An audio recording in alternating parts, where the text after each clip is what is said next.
గోవిందా గోవిందా అని ఎందుకంటారో మీకు తెలుసా? ఒకరోజు వెంకటేశ్వర స్వామి వారు ఆఘశ్యాముల ఆశ్రమానికి వెళ్ళి నన్ను శ్రీనివాసుడు అని పిలుస్తారు. మీ ఆశ్రమంలో చాలా గోవులు ఉన్నాయంట కదా, నాకు ఒక గోవును ఇవ్వగలరా అని అడుగుతాడు. అప్పుడు ఆ ముని సంతోషించి, స్వామి మీకు ఇవ్వడానికి నాకు ఏమాత్రం అభ్యంతరం లేదు, కానీ వేదాల ప్రకారం ధర్మపతి లేనిదే గోదానం చేయరాదు అంటాడు. కాబట్టి మీ భార్యను మరోసారి తీసుకుని రాగలరా అని అడుగుతాడు.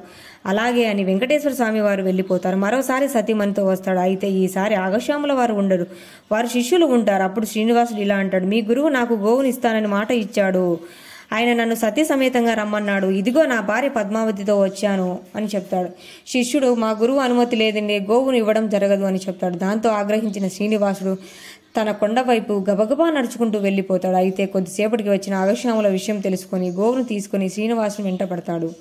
ఆ ముని శ్రీనివాసునితో, స్వామి గోవు ఇందా అని అంటాడు. గోవు అంటే ఆవు అని అర్థం, ఇందా అంటే ఇదిగో అని అర్థం. అప్పటి నుంచి భక్తులు గోవిందా గోవిందా అని పిలవడం మొదలుపెట్టారు. మనం ఒకసారి గోవిందా అందామా? గోవిందా గోవిందా.